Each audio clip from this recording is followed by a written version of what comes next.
Hey, I decided I would go on like these cool cats I see on the YouTube platform. Your girl got the sunglasses on, but I can still see. I got my Soraya got me these for Mother's Day, so I'm a rock them. I'm a rock them. What's up, family?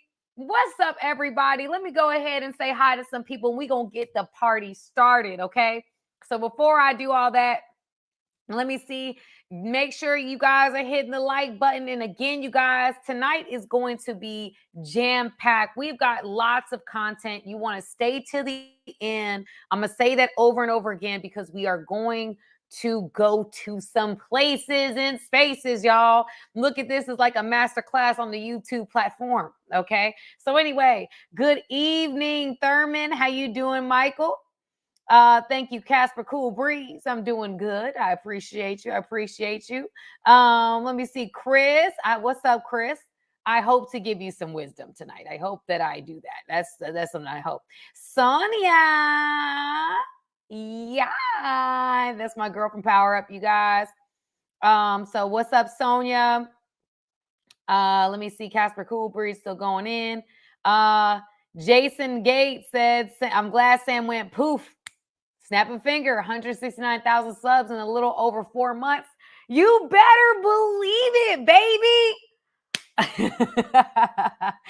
It's amazing. Listen, on a real level, I'm going to take my sunglasses off. On a real level, you guys, I could not have done any of this without you. I can't believe it's actually going to be 6 months, June 1st, that I've been working primarily and growing this YouTube platform. And we started at like 4,000. And so now, I mean, we are now at 169,000, touching 170,000. I think we'll be at 170,000 by the end of this live. So go ahead and subscribe, family. But yes, I cannot believe it. We are heading towards 200,000, and I've been doing this for almost 6 months. What in the world, y'all? It's amazing. It's amazing. So thank you, guys. I couldn't have done it without you. And I got to thank my creator, my God, who gave me this platform. And I told him, I promised him that I was going to be responsible. And I pray that I have been obedient to that. So anyway, that's that. But thank you, Chris. Thank you, Vaughn. What's going on? Lamar, what's up? Darian.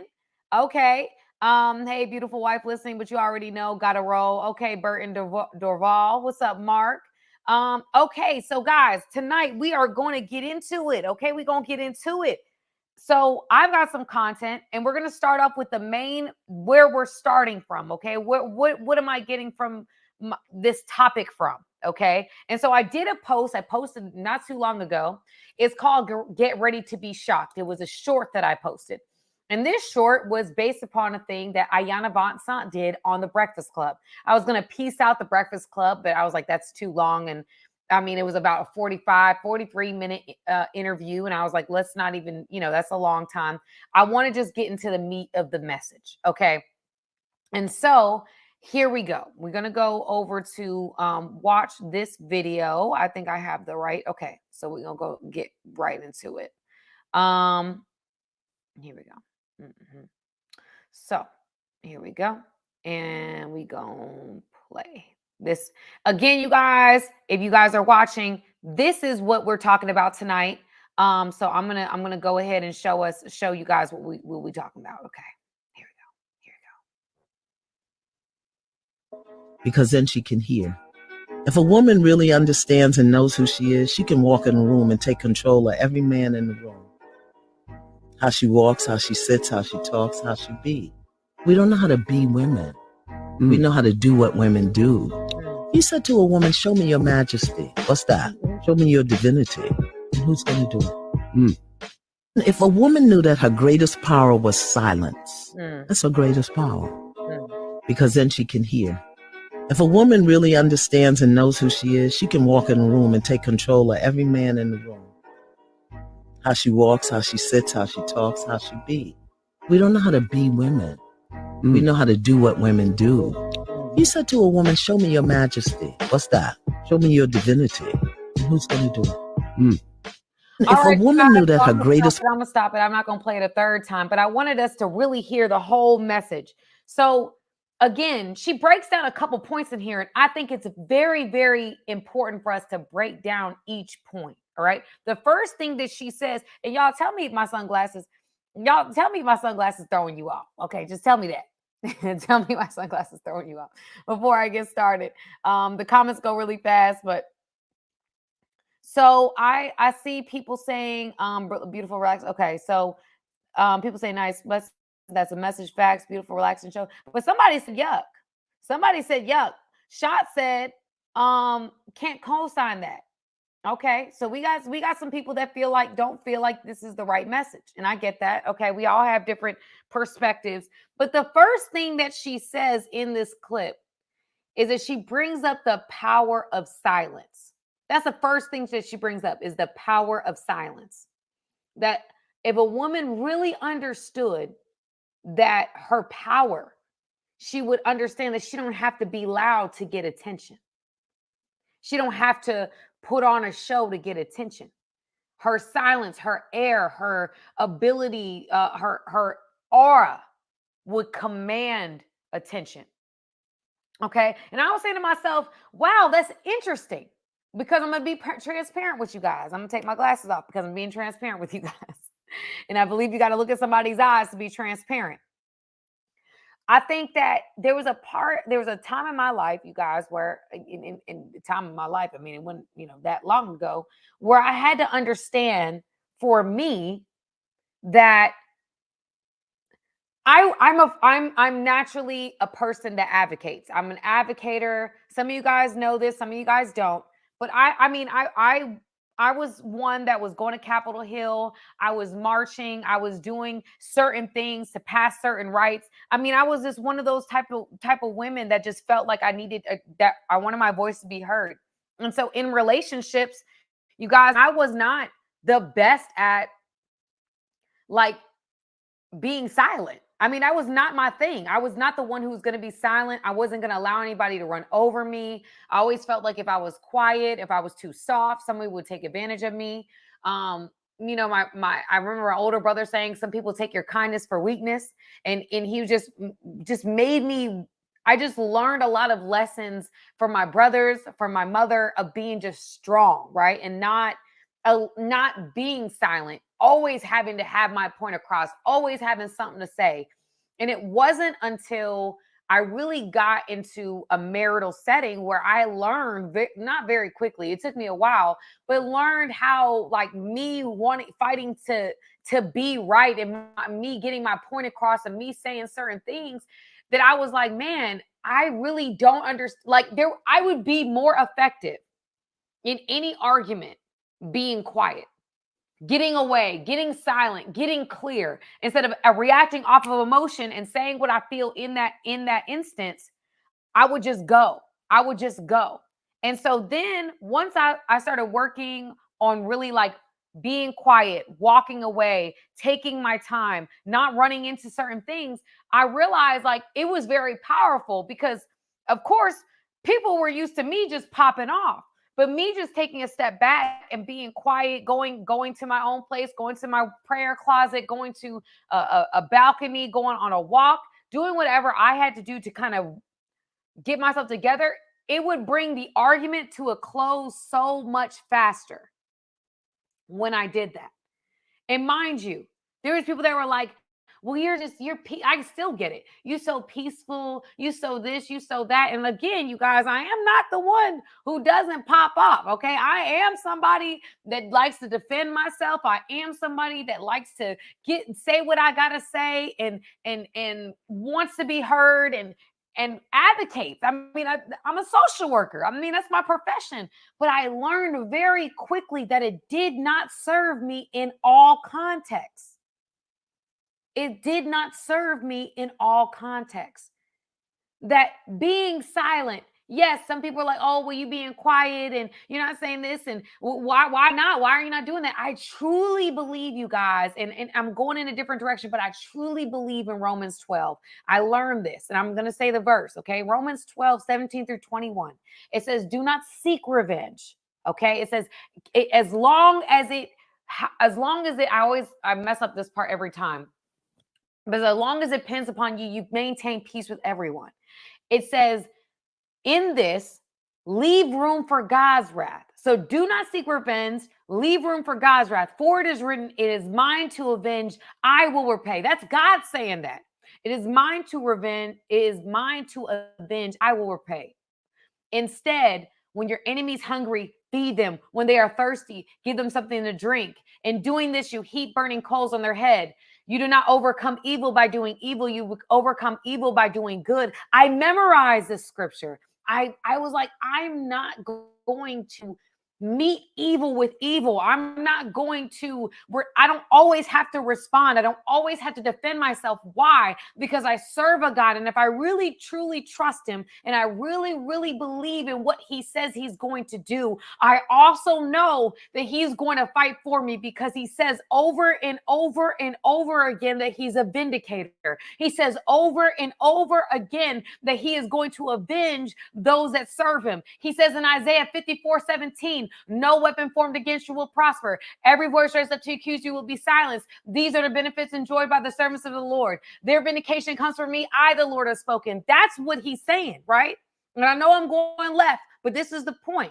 A lot of us as women feel like we've got to avenge ourselves in our relationships. We've got to always say something. We've got to always have to have something to say to different people. And I've now, at this point in my life, realized that the power of silence is more deadly. The power of silence, it really does help you to get clear. I would say in the past, y'all, I was a very, very emotionally led person. I am still a very emotional person, but it taught me how to okay, I'm so hurt and angry in this moment that no one is going to get anything productive done. And what I see in society today, a lot of women, and this is where Ayanna's going to, she does a lot of things in those clips, but the first thing she talks about is the power of silence. Okay. And so I'm going to bring up another clip, y'all. Another clip again, you guys. Stay to the end. Okay. Sorry, my computer went off. I was like, no.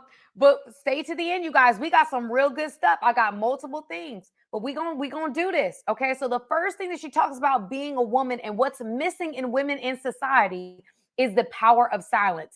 Ayanna notes in this interview that she said, women just are feeling like they've got to be loud, that they have to say things and do things to be seen and to be heard.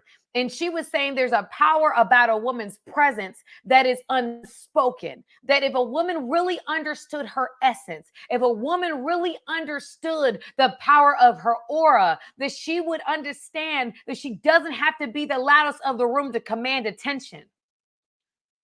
That's what she's saying. And so in this whole situation, we gonna break down, because I think a lot of women, and we call them modern women, they look at femininity as a negative concept, but it's not. Again, femininity and masculinity are beautiful concepts. I've covered this in other shorts. But understanding what that looks like and debunking the myths that society is pushing out to us, saying, oh, this is what feminine looks like. I be seeing femininity coaches, and I'm like, how are you feminine?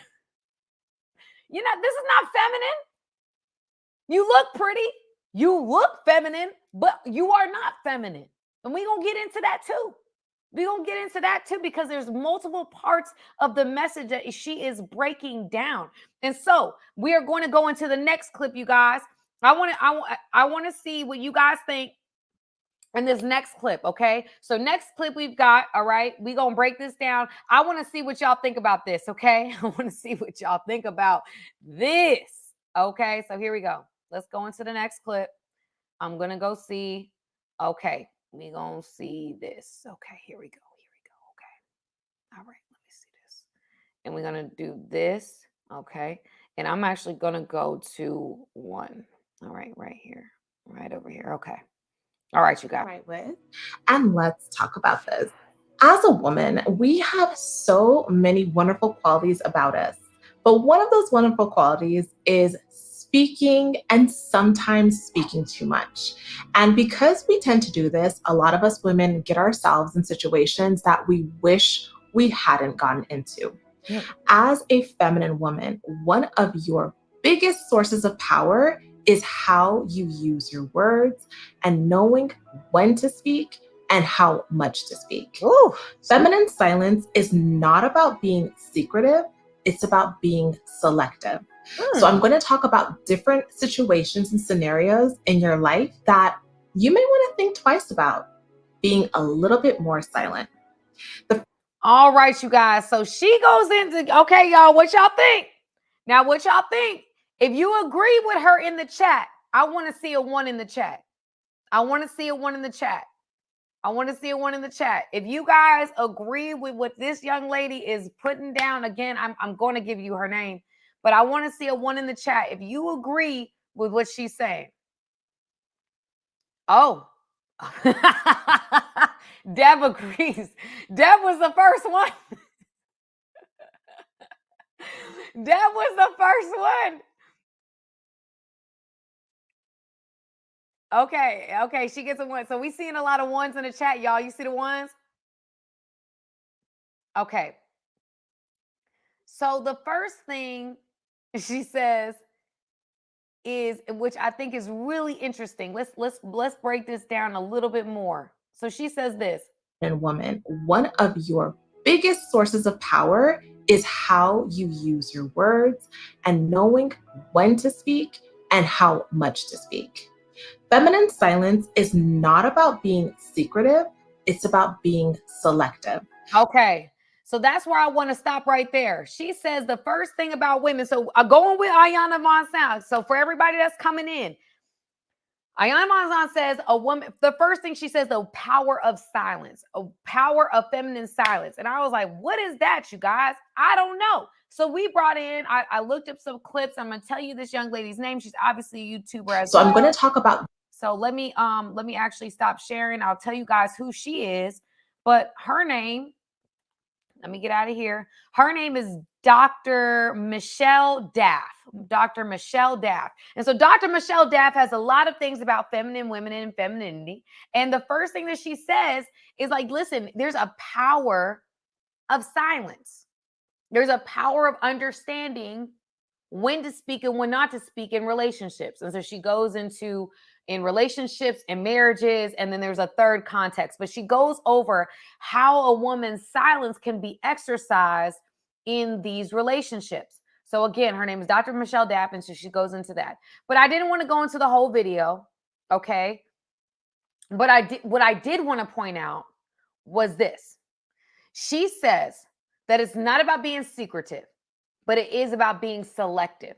And there are times when women have to choose when to speak and choose when not to speak. And y'all, I'm speaking from experience. So women, I'm not beating y'all up or anything like that. Casper Cool Breeze. Okay, Casper, thank you for the super chat. We got the first super chat of the evening. Thank you for starting it off. He says, I truly enjoy how you bring your message. Hope you can grab a couple of good copies with this one. Hope you can grab a couple good copies with this one. Thank you, Casper. I appreciate you, sir. Thank you. But again, I'm saying this from experience, you guys. And women on here, again, I'm not beating you up. I'm going to use me in this. I have had issues. As you guys can see, somebody's like, Sam's talking all the time. Y'all, I talk a lot. Okay? That's a fact. That's a factual fact. I am one who likes to talk. I am one who likes to defend myself. I come from a family, I was raised with 2 brothers. So I am not the one who doesn't fight back. And I was always taught to fight back. And so learning how to be silent and learning how to allow someone else to speak and knowing the wisdom of when to speak, when not to speak, when to address an issue, when not to address an issue. I'm still working on these things. In fact, there was a young lady on here that I saw in the YouTube space. I was going to play her video. She just cursed a lot. So I couldn't add her video, but she was breaking down how she was raised by boys. A lot of men raised her, and she is working on being more feminine. And I would say the same thing. You know, I'm working on becoming more feminine. I'm not all the way there yet. I'm not all the way you know, in that realm. There's a lot of women that I see that are way more feminine than me. And listen, I am who I am on some level, but there's a level of understanding in relationships. I think women want to combat, and sometimes the best way to be heard is to be silent, allow things to kind of cycle through, and then have the conversation, right? Sometimes we want to fight in the moment, and nothing productive is going to happen in that fight. And I know for me, as a woman who is like, I'm one who wants to talk about things, I'm one who wants to confront the issue right in the moment. I've learned that being in this situation, it doesn't help me or help the other person to always address issues in the moment. Sometimes it's good for us to take a break. Let's just calm down. And when cooler heads prevail, we can actually find a solution versus arguing with passion about the problem because we both in our feelings. Isaiah's saying, look, Isaiah's saying, y'all biggest weapon is y'all mouth. Okay, well. I mean, come on, man. Okay, let me hear. I see Cooper says something. Let me see you, Cooper. You said defending oneself is a biblical requirement. Vengeance is his, but you are responsible for your defense and personal boundaries. I would argue, Casper, that even David in the Bible, when there was times where he had the right to defend himself, I actually saw a sermon about this. He had the right to defend himself. He asked God for permission. And he allowed God to determine whether or not to fight and when not to fight. It wasn't about defending yourself always. It was about allowing God to determine when to fight. And some fights we take on because even though there's times in the Bible where he does ask someone to defend themselves, most of the time he makes them wait for a more opportune time that he's created so that he gets the glory, not the person in the situation. So he would set things up purposefully for him to get the glory. And so in this, as we talk about other things, I think that we're so ready at times to fight and go at it. I'm speaking from a woman's perspective. We're not talking about in general, but I think that we're so ready for that sometimes we don't take the time to really understand whether God is in that or not. And that's a battle that I've had to fight, within myself, because there's things that I want to address. There's certain things I want to say. There's certain things I want to post. There's certain things I want to do. But I also understand that God is working and God is moving. And if he's telling me to shut up because I know he's telling me to be quiet, I'm going to be quiet. I'm going to allow him to really move in the situation. And what I've learned in relationships is me being silent and not always having something to say, or not always like it trying to make a conversation happen that shouldn't happen in that moment, has allowed for those conversations to happen more smoothly on the other side. So there is such a thing as having feminine silence. There is such a thing about being able to say, you know what, I'm not going to bark and go back and forth with a man who is passionate. I'm passionate. There is wisdom in just saying, you know what, I'm going to be quiet. I'm going to mind my business. I'm going to wear my sunglasses and I'm going to let this thing ride out. And when the ride is over and he is calm and he is ready to hear me, because that's what will happen, ladies. Men, y'all tell me if I'm lying or I'm telling the truth. A lot of times when you let a man come back around, he's going to find you to have that conversation. He's going to come to where you are and be like, okay, I want to resolve this, because men do like resolve. And I know I'm speaking in generalities, but if you allow a man to have his space, when he is ready and he cares about the relationship and he cares about the dynamic between you two, I haven't experienced a man saying, I'm not going to come back around. I haven't experienced that. They come back around. Facts. I'm seeing in the chat, Frey G saying facts. E. Willio is saying facts. He's saying factual facts. Vaughn is saying facts. Again, I did not know this at first. I was not the woman that was good at not fighting. I was not. I was not the woman that was good at not fighting. I was not the woman that was good at just saying, okay, God, you take the wheel. I had to learn that. And what did that take? Practice. It took practice. And it is such a thing as feminine silence. There's women that I know that's in my Bible studies and things like that. They have perfected that. They go silent. With their husbands, they're silent. They're like, okay, I'm going to let him figure it out. I'm just going to be silent. And a man gets to those thoughts. Like, what you'll find is that sometimes they come back with exactly what you left them with, right? You can naturally share like your perspective and then allow him to process those thoughts. And when he comes back, he's like, you know what? I thought about it. You done given me some time and space. You're right. Or he may not even say you're right. He may come back and talk about talk about your idea as if it was his idea and be like, oh, yeah, you're right. You know, I was like, well, that's what I just said. Well, yeah, I mean, when I thought about it, I think it's a good idea. Again, there's a certain level of learning when to speak and when not to speak. And I'm not saying on any level, like I see Crystal in the chat. Crystal is like, I think that there's a certain level of understanding both. There's a level, there's a balance between, hey, I should speak.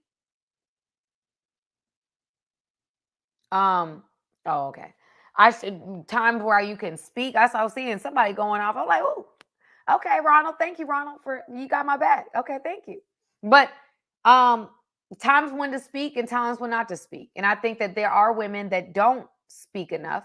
There are women that don't speak up enough for themselves. And I get that's true. That's not my personal issue. My issue was never that I didn't speak enough, is that I spoke too much. I spoke too much. Okay.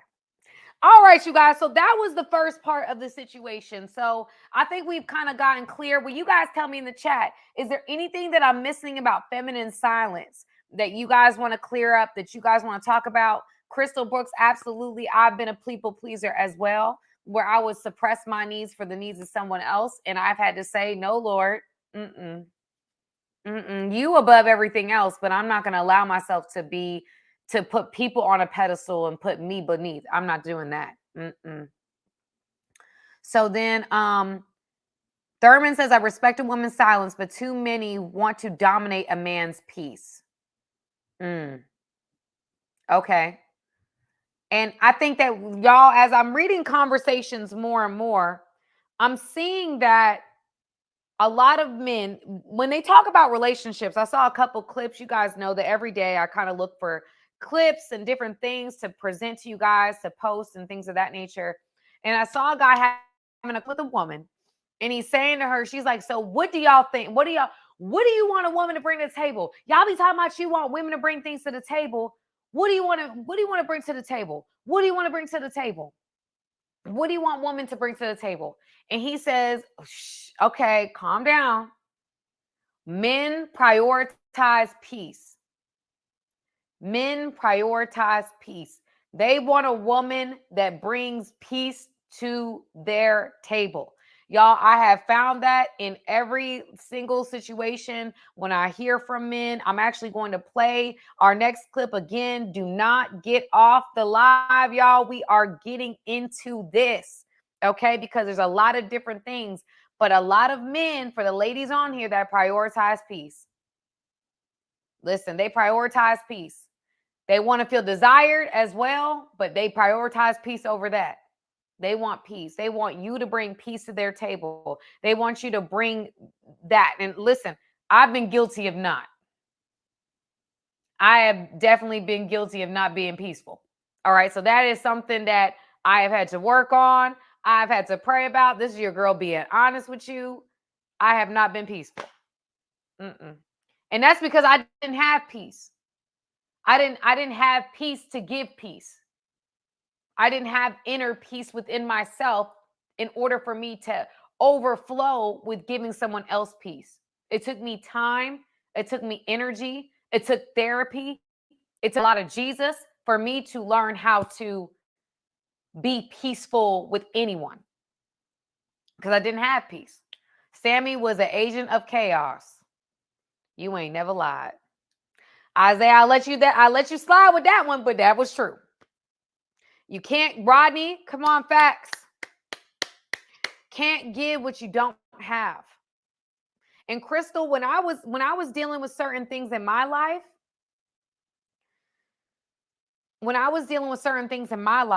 I really felt like when I was being a people pleaser and I was doing a lot of things and I'm empathic and whatever, I realized that came from a place of insecurity, that within me, I didn't feel like I was enough. And so I felt like I was always performing, like I needed to perform to receive love from other people. So it took me learning how to validate myself and being secure with myself to know that, okay, self-love is learning how to say no. Self-love is learning when certain things fly and when certain things don't. Self-love is saying, okay, drawing boundaries. Boundaries is a form of self-love. And so again, I've had to do a lot of work with that. But it was because, and Crystal's saying yes in the chat, so we resonate, sis. I understand.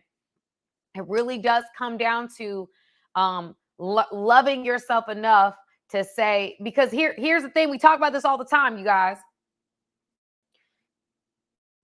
Okay, I can't love someone else well if I don't love myself well. The Bible says, love your neighbor as yourself. Love your neighbor as yourself. So if I don't love me well, there's no way I can love you well. And that means in certain relationships, it's like we find that people run over us and they come over certain boundaries, and you're having issues with maintaining relationships with family members and friends and relationships and whatever else, marriage, spouses, and it really falls down on you. I did a video earlier this week about ultimatums. And I said that, okay, boundaries and ultimatums are two different things. Ultimatum is a threat to get you back in line when a standard has been crossed. A boundary is a standard in a relationship. And a lot of times people pleasers don't set standards in relationships. They wait until a boundary is crossed or a standard is crossed, or just maybe you have an epiphany that what you're dealing with isn't right. And then bam, here we are trying, throwing out ultimatums saying, if you don't do this, then I'm out. Or if you don't do that, then I'm done with this. Like, then we start going into threats to get things back on track. When you love yourself, there's just certain things you will not, when you really love yourself, when you love yourself well, and that takes time and energy. You get to a place where you're like, I'm just not going to tolerate certain things like that. I'm just not going to do it. I'm just not going to do it. But yes, okay. So anyway, guys, since we got a lot of content that we have gotten into, I think, well, no, we got a little time, so I ain't got to rush into this content. But I have a couple clips because I want to define femininity. So we talked about the power of silence. We talked about there is a time to speak and there's a time to not speak. So we talked about that. The second thing that she talks about in this clip, which I'm going to play it again, is this. I'm going to share this screen. I'm going to pause it where we're going to talk about next, because we're going to break this thing down. So we talked about the power of silence. Power was silence. That's her greatest power. We've talked about that. Because then she can hear. If a woman really understands and knows who she is, she can walk in a room and take control of every man in the room. How she walks, how she sits, how she talks, how she be. We don't know how to be women. We know how to do what women do. You said to a woman. So that's one part of it that I really want to get back into. She says, we know how to do what women do. We don't know how to be women. We just know how to do what women do. I'm going to repeat it again. We don't know how to be women. We just know how to do what women do. Okay? And I think that that's more true these days than it's ever been, if we're being real. I think that we are learning, we what we see as femininity is actually sexuality. We think of a woman as more sexy, or she's wearing sexier clothes and showing off her curves and her body and wearing bikinis and doing different things like that. That's femininity. I'm seeing femininity coaches, and it has nothing to do with being feminine. You look feminine, you dress sexy, and we're calling that femininity. That's not femininity. That's sexy. That's sexuality. And so what she says in that one instance is so interesting, because she's like, we don't know how to be women. We just know how to do what women do. Meaning that we don't understand truly what we're seeing in the media. We're getting this message that being a sexual being and being overtly sexual is femininity. That empowerment is taking off your clothes and posting it on social media. That's femininity. That's not femininity. That's not feminine. She's not saying when she goes into a room, this woman walks into a room and she takes over the room because she's not wearing any clothes. She's talking about her essence. She don't have to show any part of her skin to command the attention that she's getting. And because we are not learning these messages, and we're seeing all these different TikToks, all these different Instagram things, and we're seeing how women do certain things, like, oh, you look so feminine because you're wearing pink. Or, for example, you may look at me and say to me, hey, Sam, you look feminine. I look feminine. I look feminine for whatever we define that as. But that's not femininity. Femininity is internal. Femininity is what comes from inside. Femininity is, and we're going to go into another clip that defines that, so y'all stay tuned. Femininity is something that comes from a place of, okay, compromise. Y'all have already discussed peace. You guys have talked about how women can be submissive. We've heard a lot about submission. We've heard a lot about what is this thing, domestic chores that women do that men consider feminine, or whatever that is. But what I've heard more than ever is that men are looking for a woman that doesn't come in with the rah-rah, with the drama, with the this and that and the third, like doing all this other stuff. They want a woman that compliments them, that compromises for them, that is submissive, that is peaceful, that is willing to hear other perspectives, that is not defensive, that is open-minded, that is down to earth, that is someone that is open for a man's leadership, not meaning that every man that they meet is leading them, but the right man that's speaking and talking and has demonstrated that he has the capacity to lead, that is the man that they decide they have that openness to male leadership. And I think that in today's society, because we are not taught that, we are taught that doing what women do, which I think is more sexuality, that's where we start with.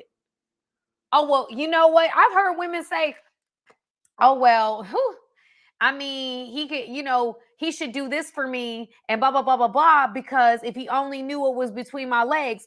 Excuse me? That's femininity? I've heard men talk about their situation. I've heard men talk about how they're going to put it down. That's what I've heard men do.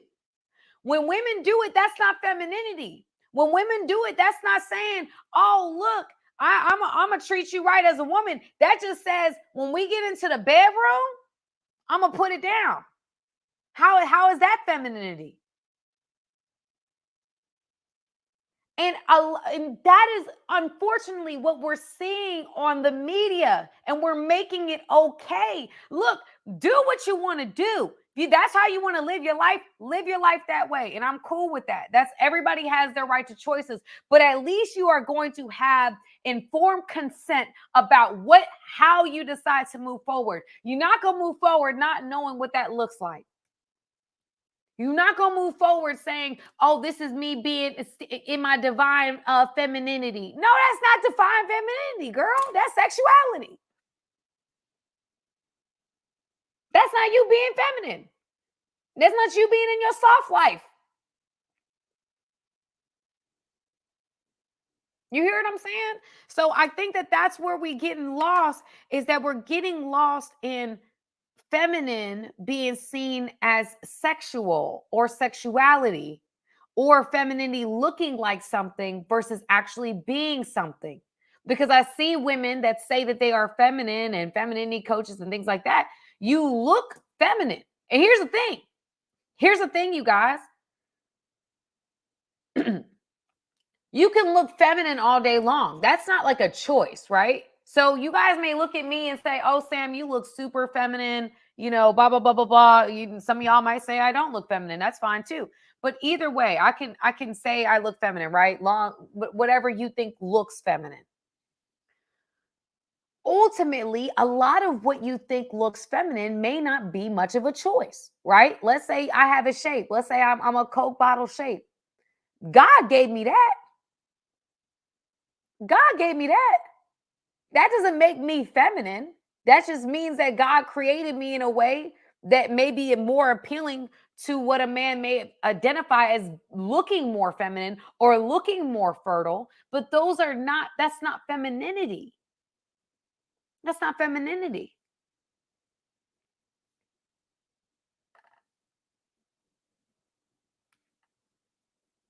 Also, fancy a pint Sam. I don't know what that means. Divine feminine aspects within the men are the nurturing traits, which can hold space for a woman. It's taught women to be men. Femininity is dying. It's a slow death, and being redefined, merging into a genderless society. That is so true. That is so true.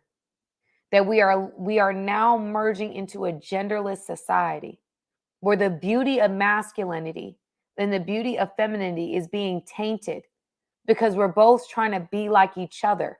There's masculine men or men being socialized to be more feminine, and that's okay. And then women being socialized to be more masculine, and that's okay. We can go on and rap in songs and talk about how we want to sleep with certain dudes and who we want to lay down with and this, that, and the third. And that's really what men have talked about all this time in rap songs and things like that. But now we're allowing the space for women to do that. And I'm not saying it's wrong. I'm not saying that they're wrong. I understand that women do what they got. And look, I'm not here to condemn one person because that is not what my platform is about. My platform is not about tearing anybody down. My platform is about really just expressing how I feel and trying to change the game and expose certain characteristics and things that we're seeing that we can't heal what we don't reveal. If we don't reveal it, we can't heal it, like I said. So anyway, I see a Cash App. Philip Thompson, shout out to you, sir. He sent me a Cash App. I thank you, sir. I thank you for that. Thank you, guys. And also thank you to my friend earlier who gave me a super chat. I appreciate you guys. Thank you for supporting me. Well, anyway, let me continue. So again, it comes down to us revealing certain things. Sam, here's the kicker. Aluminum is the breeding grounds where the divine feminine and masculine aspects get skewed. Wow.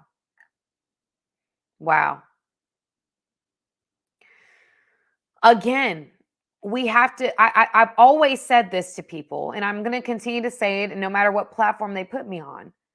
God created us perfectly. And I believe that. I take in Psalms 139. I take all of that in. He created us beautifully and wonderfully made. He did that. And I'm not going to get into other politic things. That's not my thing.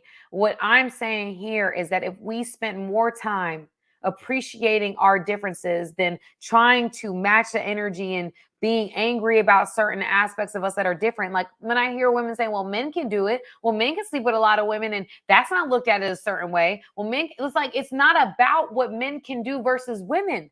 Understand that that's how men are created. Let's appreciate that. Let's be okay with that. You know, women do what we do, and that's beautiful too. There are beautiful women out here that have no idea. Like, we've been raised in a culture, in a space, and in a time where TikTok is our teacher, where Instagram is our teacher, where we see people that are popular on these media sites, and we're saying, oh, that's my role model because I want to be known and I want to be famous and I want to be with a guy that has these things. And so if this kind of woman is with this kind of guy, then that's what I need to be in order for me to be seen as attractive. And that is damaging. That is damaging. And that's why I believe that God has given me a platform to be able to say, like, no, that's not feminine. That's not feminine. It's not. You're not gonna come out here and yes, you got a Coke bottle body and you bad and everything like that, but you still ain't feminine. As soon as you open your mouth, I am made very much aware that is not, you are not feminine. And if you're giving me that energy, and if you're giving other women that energy, then and I see you also giving men that energy, that tells me that you are not feminine. Therefore, you cannot coach nobody into being feminine. Like, I know for myself, tonight I was going to bring a young woman on here that I do believe is feminine. I've met her. I think that she's able to be assertive and feminine. Her name is Yancy. I think I'm going to bring her on next time. But she has a very beautiful, positive aura about herself, okay? And she's a light. And I'm not, that's why, listen, y'all, I'm not going to come on here and tell you guys, I'm the most feminine person in the world. I'm not, you know, I like to, you know, I've played sports, you know, I have been one, you know, aggressive, fights, things like that. I've been that, you know, I've been there. But over time, like, God has really worked on me to really like tone that down so that in all aspects of my life, I'm really trying to create peace because that's what he's called me to do. Like, he's not calling me to be rah and super aggressive and trying to like compete with men in the space. That's not what he's calling me to be. He's just calling me to be me. You know? I miss the days of tomboy instead of it being masculine females. Yeah, it's true. You know, I didn't even know of it. I didn't even know of it as being a masculine female, but I'm guess you could say that. I was just good at sports. I mean, I ended up dropping some of the sports and going into dance team and things like that. But, you know, at the end of the day, like, I'm not like, I can think of women that to me demonstrated more feminine qualities. Thanks, James R. Griffin. Thank you for the happy Mother's Day. Appreciate it. Thank you. But thank you. So anyway, I'm going to show you guys another clip. Okay, so we're not going to belabor the point. And so we're talking about femininity, and this particular clip is a man breaking down femininity. Okay, so we'll get into that. Let's go.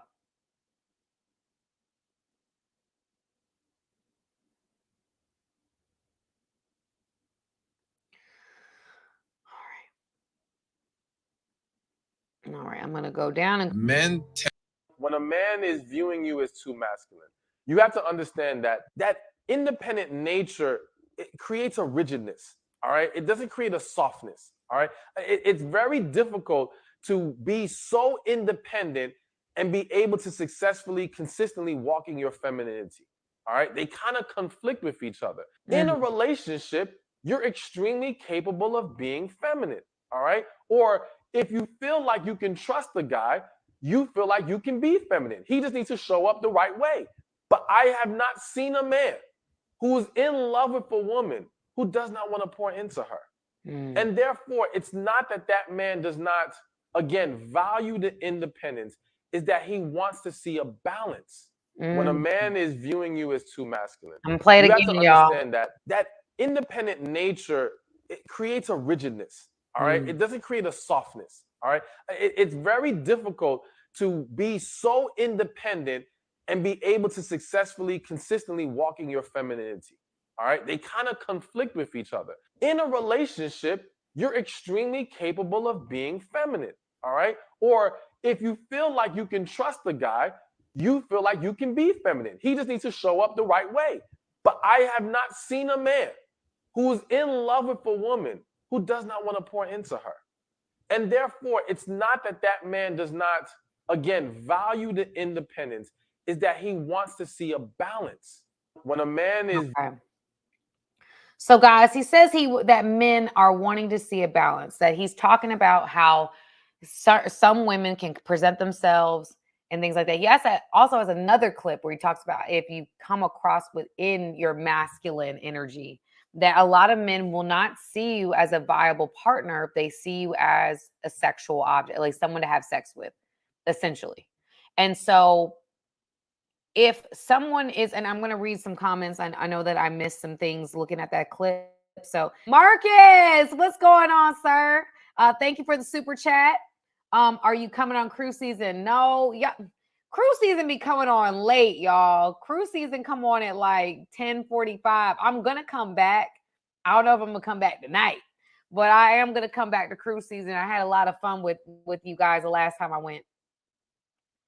But thank you, Marcus. You always show up, and I love that about you. Thank you, sir.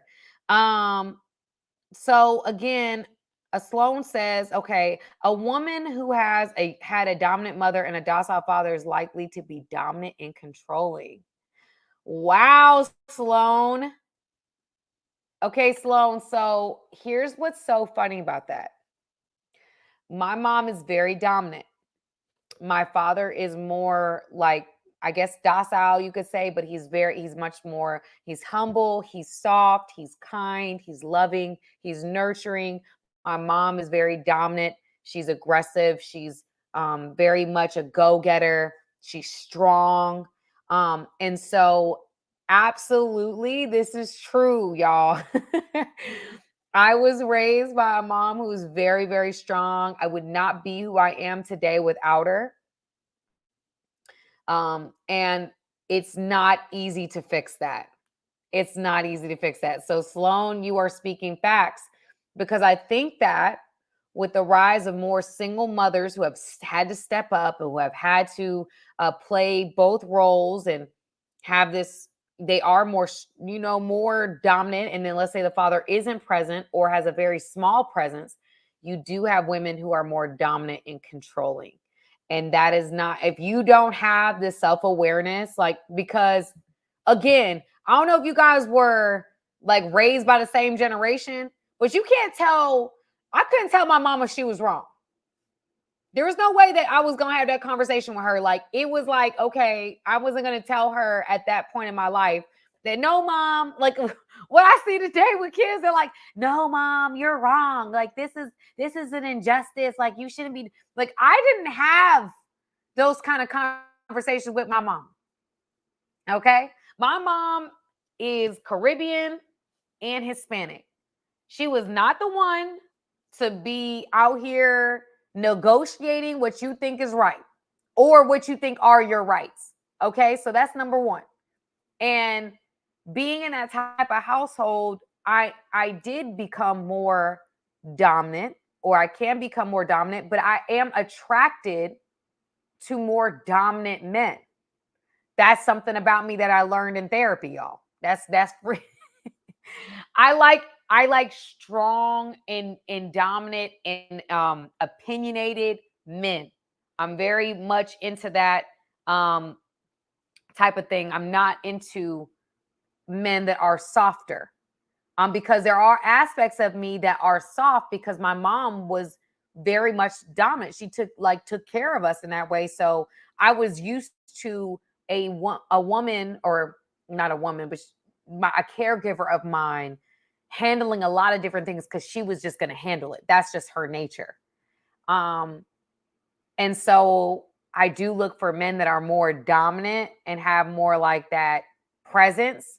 That's very attractive to me. And I've learned that later on in life. Like, it really isn't about, physical attraction is obviously a big thing for everybody. But for me, looking at those caregiver relationships, looking at who your mom was and looking who your dad is, really does give you an idea of how you define femininity and how you define masculinity. Because what I defined as masculine was a provider. My father was a provider, period.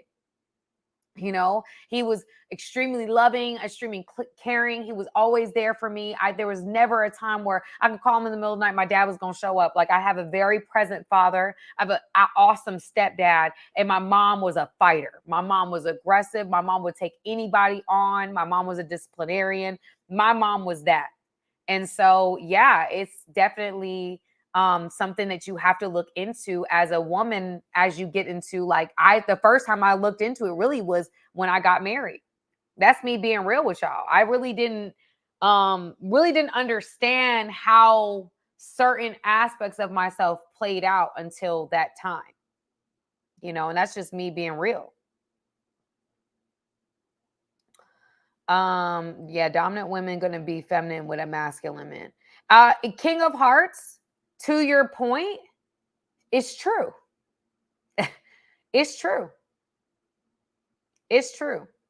With the right guy, you will be more like, I'm always going to have something to say. Like, that's just my nature. I've learned how to be smarter about when I speak. But at the end of the day, I'm very like, I'm the kind of person that now, as I've gotten older, like, if it's a masculine man, I'm going to be, okay, all right. I respect it. There's a certain energy I respect. And if you don't have it, I'm not attracted to it. It's an energy, y'all. It's not even a look. It's an energy. And that's me being so honest. If a man comes across to me and he doesn't have that dominant personality type, it's harder for me to see myself in a relationship with him. You know, and I will be extremely, like, you see me now, I'm very, you know, I'm demonstrative. I have my opinions. I'm gonna say this, I'm gonna say that. I think I'm a smart girl. I think I have a lot to offer, but I also feel as though when someone is more masculine, that really makes me tone down and match them. But again, maybe that's because of therapy, y'all. That might be because, you know, that I'm in therapy and my behavior has changed. And so now I can kind of like play the role of being more submissive. I do believe in being a more submissive partner. So that's just what it is. But that's how I show up in relationships. Now, let me see.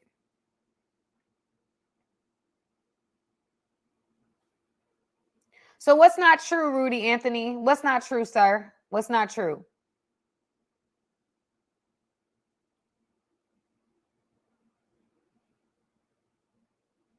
I want to know what's not true.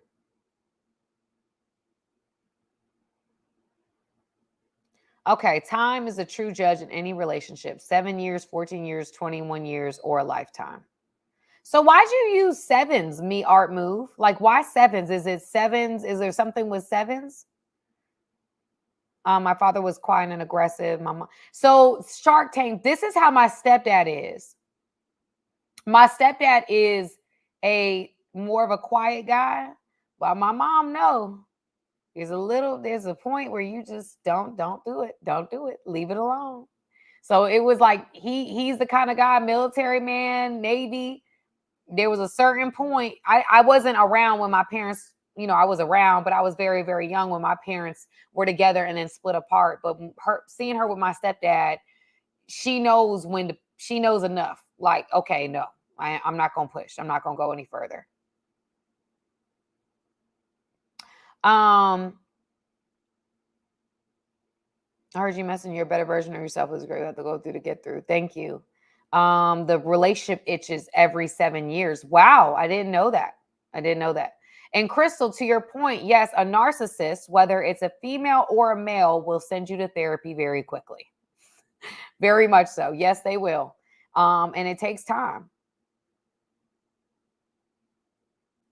Like a competition, she's fighting for his position. Let me read your comments, Rudy. Yes, I am dating now. Women who act more masculine fights against the masculine man. They are more attracted to the passive man. Naturally, they want the masculine man, but they fight against it. Rudy, what I would say to you is that they're attracted to the masculine man. The relationship doesn't work. So out of necessity, I stay with a guy who's passive because I don't want to be alone. But it's not because I don't want to be with somebody masculine. It's just because I sabotage those relationships because they scare me. I know that was a lot, but I hope you understood that. It's not about the fact that they don't want to be with masculine men. I would argue that most women want to be with masculine men. They want to be with a man that has that energy, that has that dominant spirit about them, that they feel taken care of with, that they feel safe with. I would argue that most women are attracted to that energy. I've actually had women that speak to me and they have a man in their relationship and in their life, and this woman may come across the most people because of the money that she makes or whatever as more masculine, and she's looking for a man who is masculine, who fixes things around the house, who takes care of the yard work and things of that nature, something that is more masculine role, masculine traits. But because of the nature of the relationship, she ended up being with a guy who is not that, or he over time, whatever.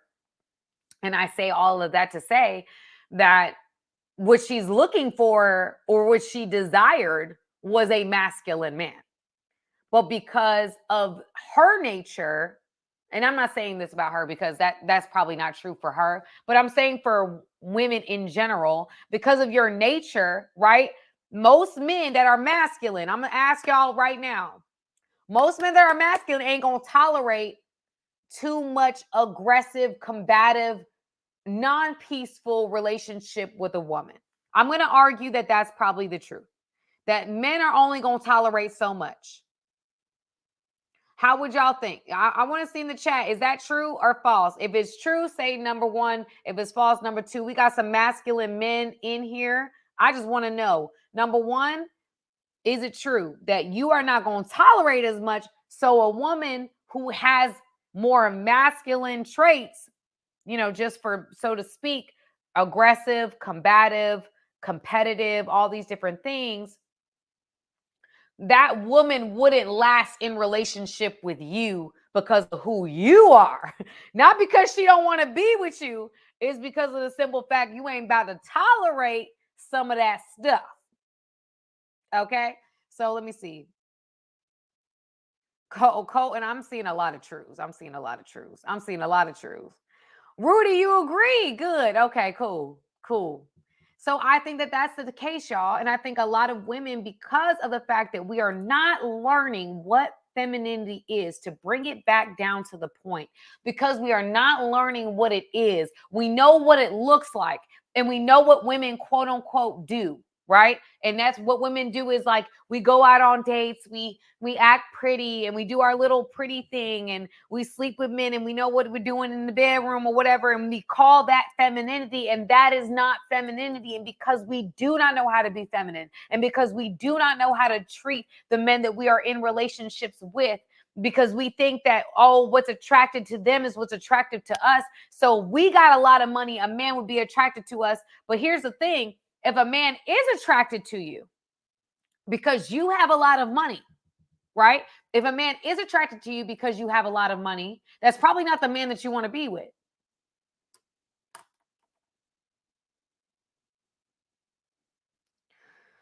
Okay. All right. I see you, Sloan. What's up, Sloan? Okay.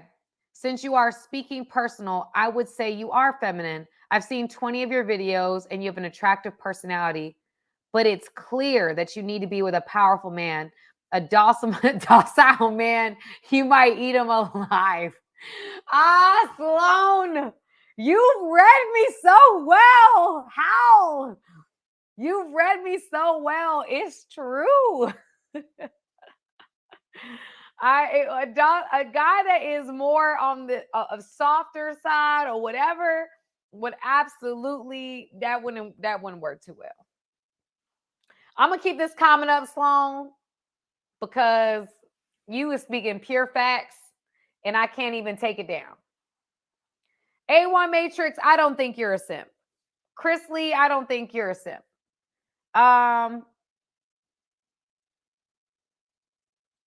Ooh, Tribal Brand says this, and Tribal Brand is on it, y'all. They said sexual freedom is the core basis of feminism, not femininity. And here's the thing, you guys. Feminism was not about, oh, body count don't matter. You know, if I have an account where you may or may not see me doing sexual things to myself or other people or watching me in sexual ways, that no one should judge me for that. And here's the thing, you shouldn't be judged. No one should be judging. But a man has the right to make a decision on the partner that he decides to be with.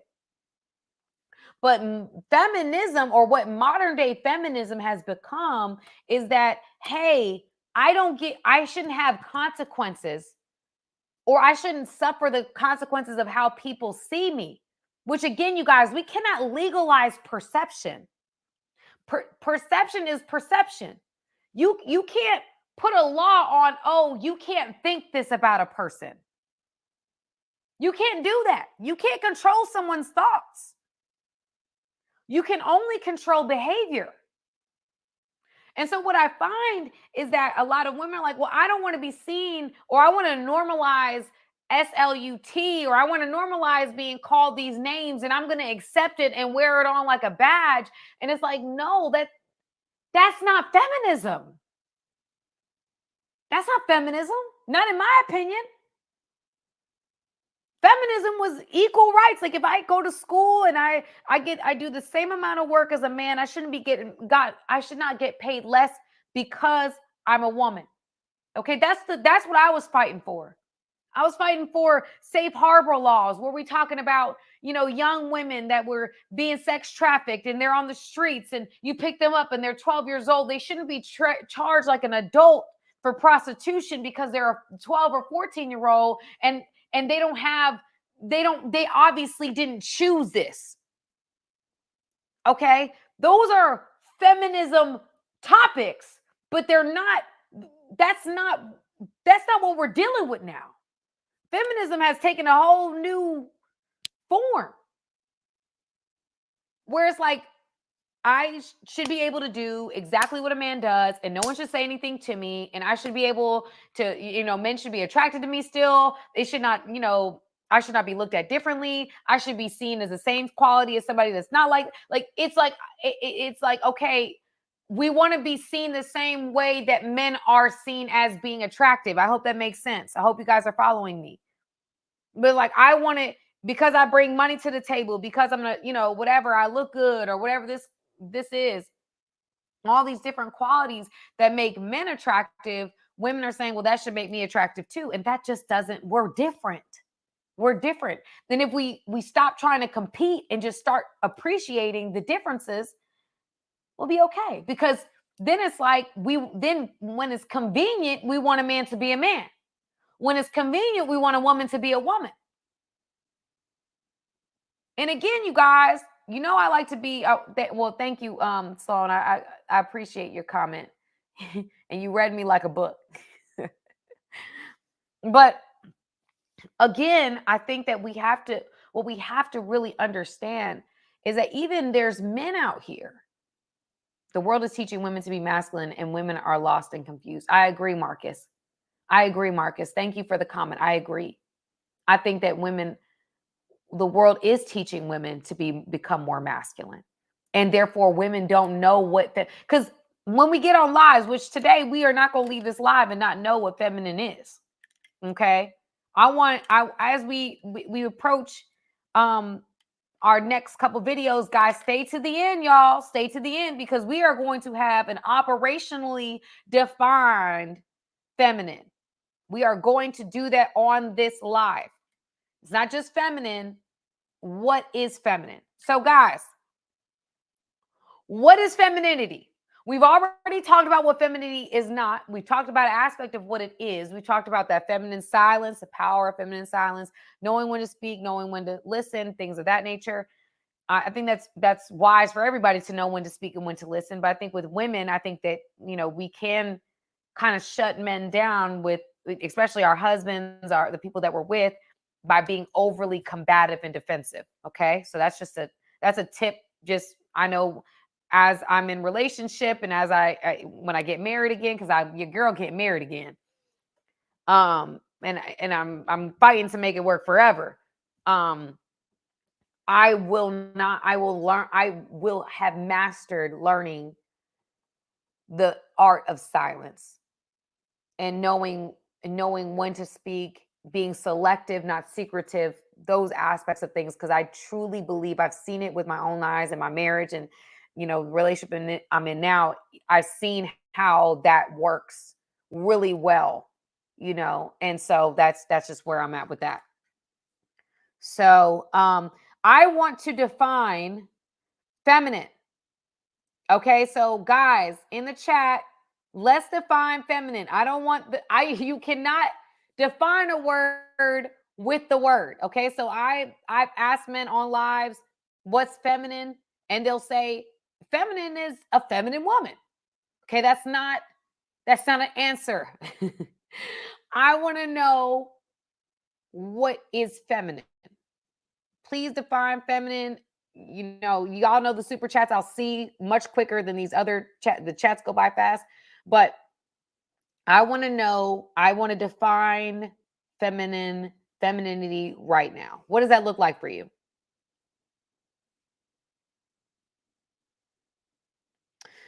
Okay, John Sabo. Okay, great. You said Poetry Bender had a good question. No, that's a good question. That is a good question. I'm gonna answer that later, Poetry Bender. Can you remind me of that, Deb? I think that's gonna be one of the last questions. Oh wow, okay.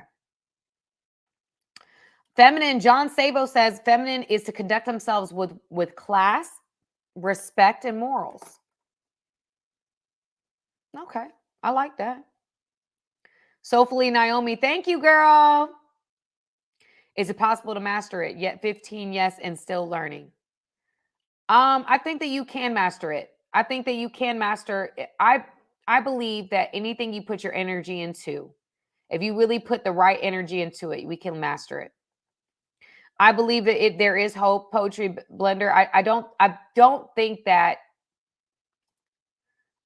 everything is going to change, but I do think that the spheres that we have now, and there's rising women that are doing what I'm doing, maybe not the same way, but are opening up about the beauty of femininity in their marriages, the beauty of femininity in their dating relationships, like what that looks like. I think that there is a presence. I think that what I was concerned about when I started my platform is the lack of role models that women can emulate that are not, that are taking from them versus giving to them. So that's why I did what I did, why I made a push to grow in December. But I think that, I think that there's hope. Rudy says a soft, caring, nurturing, supportive, submissive, understanding, peaceful, pleasant, and selfless woman. All right. The opposite of masculine, Riceway said. Empathic. Okay. All right, you guys. Can we say exactly, Crystal? I want to be look, I'm gonna be a role model. Proverbs 31 woman. And I'm praying that we can raise up a generation of Proverbs 31 women too. Okay? Because I'm showing the world, just like other women out here in this space is doing, is that Proverbs 31 women, or women striving to be Proverbs 31 women, are beautiful. They're attractive. They are preferred. Yes, we can see this, women that are sexual and they're beautiful and they're sexy and their bodies are amazing and blah, blah, blah, blah, blah. But y'all, some of the baddest women that we see on Instagram are single. And when I say single, I mean unmarried. Some of the baddest women that we see on the social media space are single. You don't know who they have not been seen, claimed, dated. They have not been married. Most of the baddest women on that space. So we cannot say it's just about being bad, because being attractive and having a nice body and things like that, yes, men will fly you out, and yes, they will fly you back. And yes, you may date them for years, but they are not marrying these women. They're just not. Most of them are not. I mean, I'm not saying all of them, but not, So anyway, a display of elegance. A display of elegance and being more in tune with their feelings than logic. Okay. Bad and single. Come on, Rodney. You already know. Beautiful and sex only go so far. Come on, Obadiah. Thank you. Femininity is the energy that naturally attracts masculinity by demonstrating self-respect, grace, and a caring spirit. Okay. I like that. I like that. Y'all are coming up with some good definitions. Now, guys, I want to ask you guys, feminine by divine definition is womb, man, a man version who has a womb, who makes the Lord her priority. Wow. Now, I've never seen that definition. Okay, Yazdan. But y'all, before I get into Yazdan's question, would you guys agree that Rudy's definition of feminine is complete? Would you agree with Rudy's definition of feminine? Put a 1 in the chat if you agree. Put a 2 in the chat if you don't. I just want to know what you guys think. A soft, caring, nurturing, supportive, submissive, understanding, peaceful, pleasant, selfless woman. Is this what feminine looks like for men in general? Soft, caring, loving, nurturing, supportive, submissive, understanding, peaceful, pleasant, selfless woman. Okay, let me see. Somebody said 1.5. 1.5. You guys are funny, man. We got one that doesn't agree, one that put a 2. Yes, for the most part. Rudy said he's missing empathetic. He forgot that one.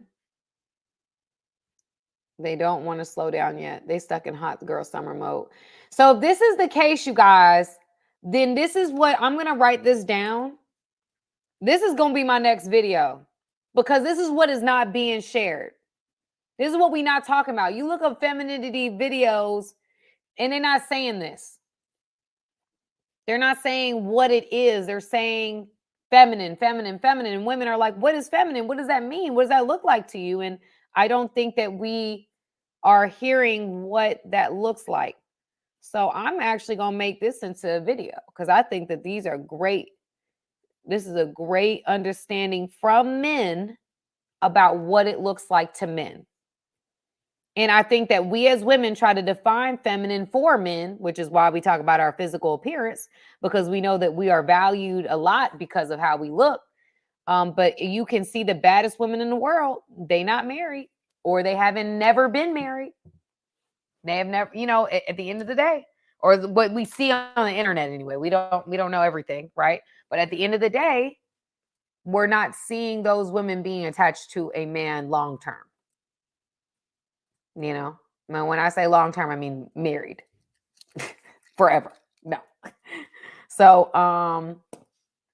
and again, you guys, we're all working on this. So, I'm saying that to say that you could be the most beautiful woman in the world, but if you don't have certain qualities, that doesn't necessarily mean that, I don't necessarily buy that women are always at fault in this, that, and the third. There's men that are obviously at fault as well. Like, I don't think all men are at fault. I don't think all women are at fault. But you could see some of the most beautiful women in the world struggle to be in relationships, and stay in relationships for long term. A beautiful woman can become ugly with the wrong mindset and spirit. I agree with that, Ty. I agree with that. So I will say, one piece is missing is intelligent. Femininity is life. You are fertile soil that can turn our seed and vision into harvest. Pop, that's a good definition. Wow, that's a good definition. Okay, so I'm going to go back to Omac says it's got to be a God-fearing woman. Omac, I got to write that down.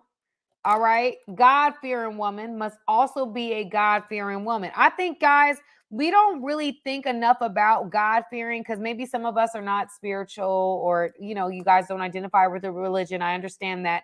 But a woman who has a God compass is a woman who holds herself to another standard. A lot of the awareness that I've received is because of God, is because of my relationship with God. It was my conviction from God, as I stated earlier, that really allowed me to see myself for who I was, and that I'm a flawed human and I need a lot of work.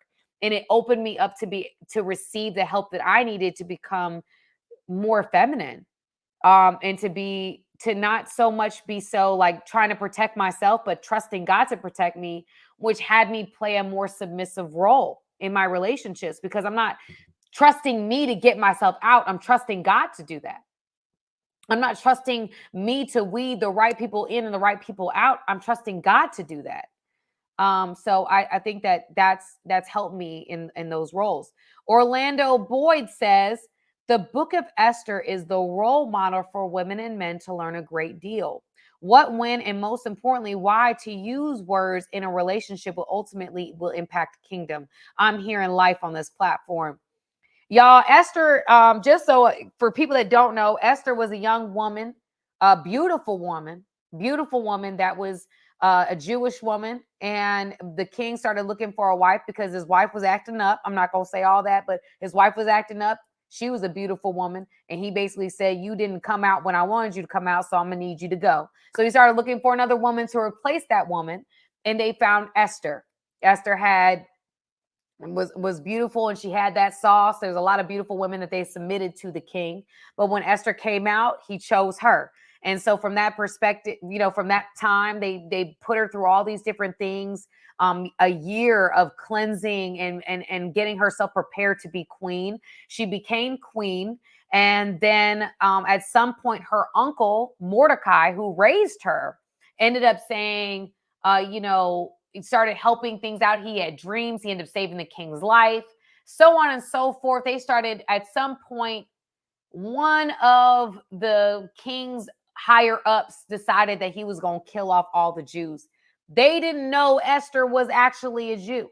And so she was at that point, put in the position to save all the Jews. But she had to risk, because she could have died the way she did it. She could have died. And so she chose to risk it. God was with her, and she was able to save the population just by being put in the right position. But she did a lot. She was very faithful.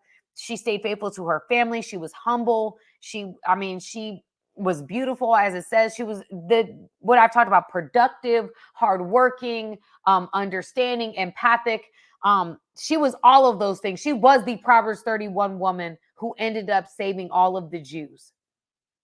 And so that's that. So let me thank you, Orlando, for that. I saw another comment. I don't want to miss it. It was a super chat, so I want to make sure that I get to it, where a young man asked me a question, and I want to be okay. Here we go.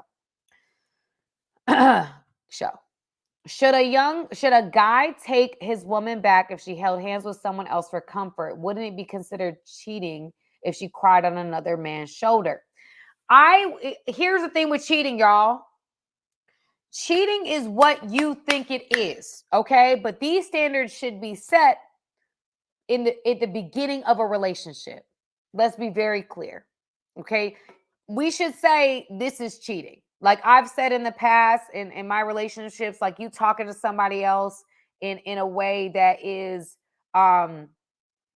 demonstrating that you don't have respect for me, or you don't have respect for the relationship, or you're acting like you're not in a relationship on any level, or you're communicating with a woman inappropriately, period. That's to me is a form of cheating when you present yourself in that way. Again, people be like, talking isn't cheating. I wouldn't say it's cheating, but it's blurring the lines, right? Cheating, it's blurring the lines of cheating. I think if a woman, okay, actually, Yazdan, I'm gonna give it to the people. Do you think a guy should take his woman back if she held hands with someone else for comfort? Would it be considered cheating if she cried on another man's or another person's shoulder? Let's hear it, y'all. What do y'all think?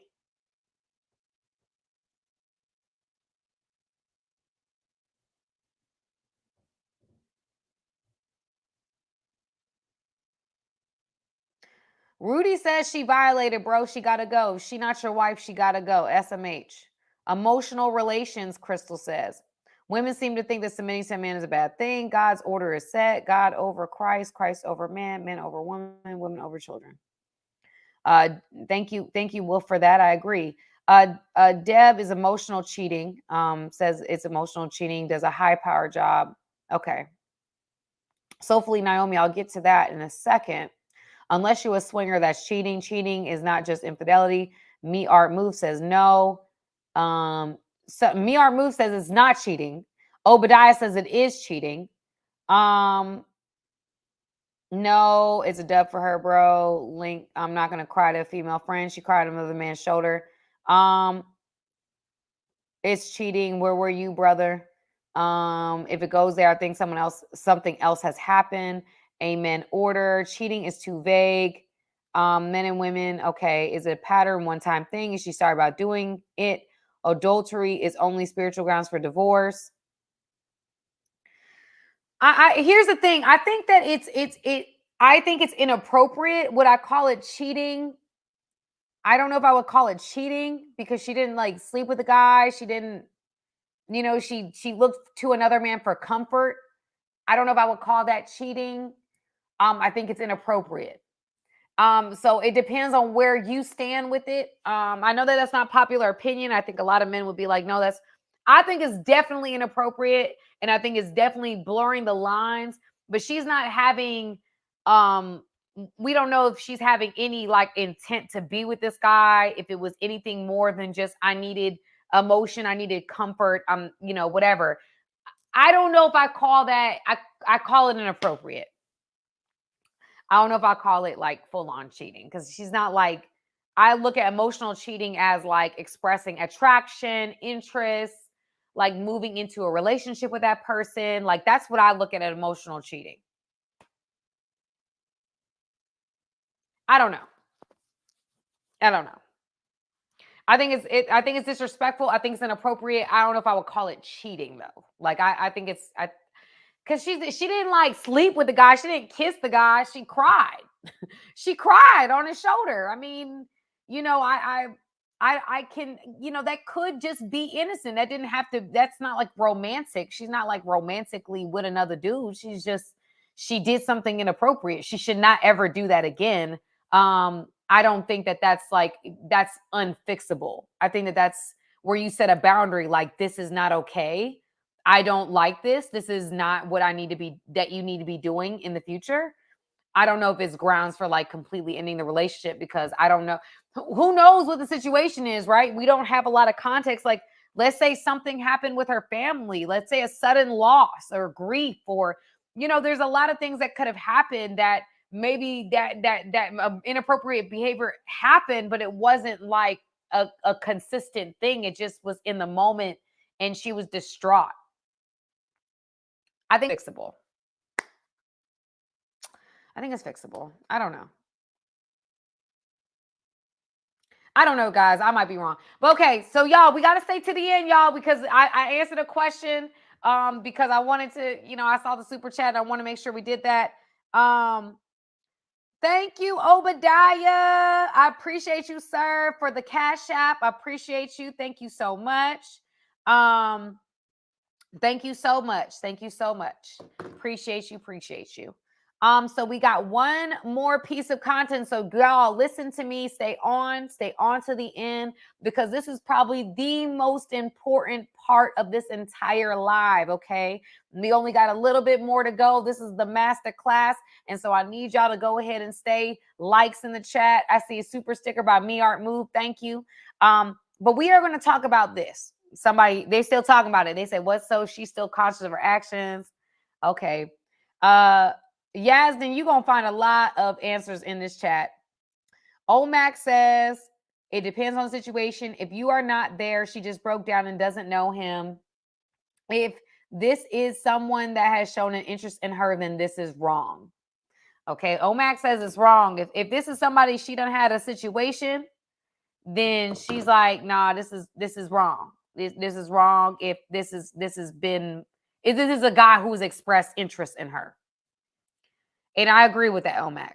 I do agree with that. If this is a guy that there's been some romantic exchanges, then absolutely, I do think it's inappropriate. Like this is her ex, and she done cried on her ex's shoulder. Yeah, I think that that's inappropriate.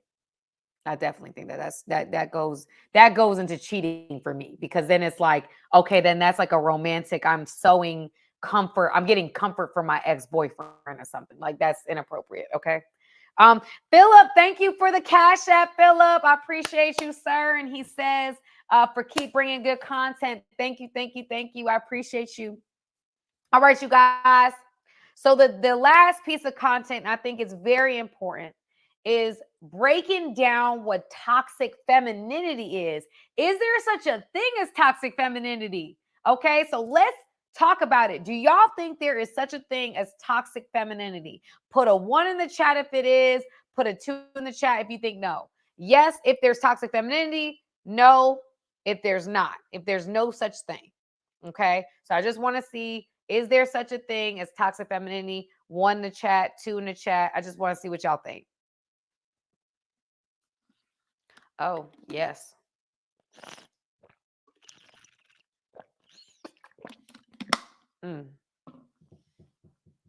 Okay. Colin, don't go. We got a little bit more to go, sir. Okay, you guys. So somebody said define, please. 2. I got a 1.4. I got a 2. Y'all are hilarious. 1. Okay. Desky says femininity is that rebellion that even accepted from the devil in the Garden of Eden. Okay. All right.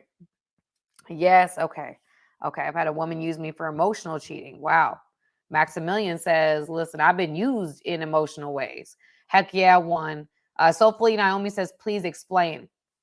And Soulfully Naomi, no friend zone. Soulfully Naomi, I'm going to answer this question, y'all. That's why you got to stay to the end. We are going to watch a video about toxic femininity. What does that look like? Okay, so let's get into it. Y'all stay on, family.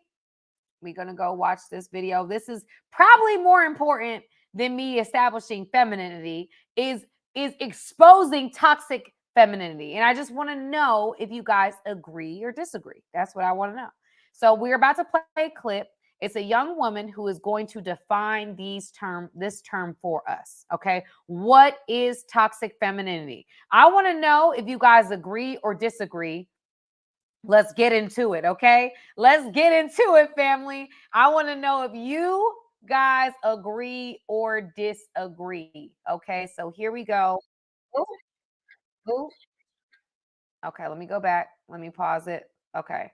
So we're going to go into, okay. My thing wants to just play. Okay, so we're gonna share the screen. Okay, we talking about toxic femininity trap. I just want to know what y'all think. Toxic femininity.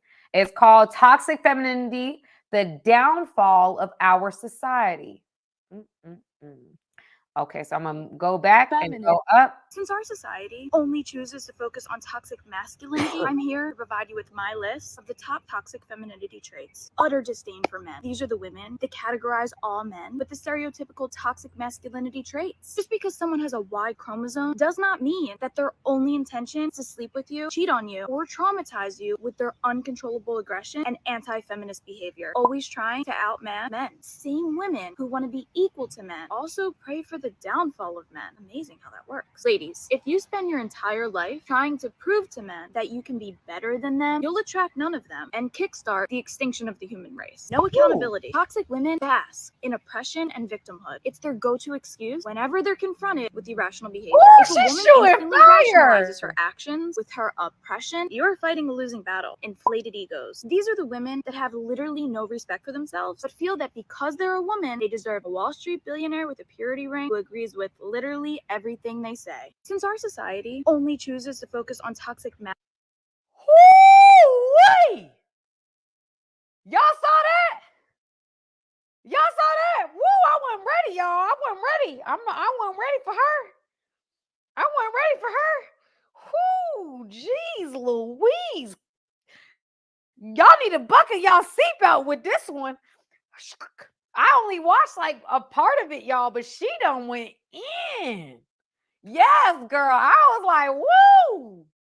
Okay, y'all. I'm going to play her again. Okay, y'all buckle y'all seatbelts. We're going to play this thing again. She's breaking down toxic femininity. So we going to go ahead and, oh, girl, go ahead. I don't know who she is, but girl, she going in. Okay, we ready. We ready. Masculinity, I'm here to provide you with my list of the top toxic femininity traits. Utter disdain for men. These are the women that categorize all men with the stereotypical toxic masculinity traits. Just because someone has a Y chromosome does not mean that their only intention is to sleep with you, cheat on you, or traumatize you with their uncontrollable aggression and anti-feminist behavior. Always trying to outman men. Same women who want to be equal to men also pray for the downfall of men. Amazing how that works. Ladies, if you spend your entire life trying to prove to men that you can be better than them, you'll attract none of them and kickstart the extinction of the human race. No accountability. Toxic women bask in oppression and victimhood. It's their go-to excuse whenever they're confronted with irrational behavior. If a woman instantly rationalizes her actions with her oppression, you're fighting a losing battle. Inflated egos. These are the women that have literally no respect for themselves, but feel that because they're a woman, they deserve a Wall Street billionaire with a purity ring who agrees with literally everything they say. Since our society only Okay, y'all. So she went all the way in. Y'all, I almost feel like I can't even dive into everything she done just said.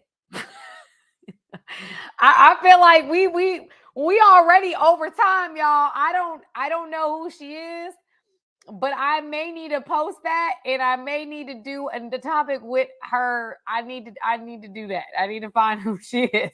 Anybody know who this woman is? Wow. Okay, she went into no accountability. She talked about outmanning men. She talked about goodness. They have inflated egos. She said that utter disdain for men. I'm missing one more. Utter disdain for men, outmanning men, no accountability, inflated egos. I'm missing one more. But essentially, yes, narcissism. But you know, it looks like narcissism, should I say? It looks like narcissism. Von Davis says to Soulfully Naomi says, is there such a thing as too feminine? And she says no. She's talking about the boss chick personalities. As a mouthful, I have to agree with her. You could do a whole live on that video. That video was about my ex, Ty says. Ooh.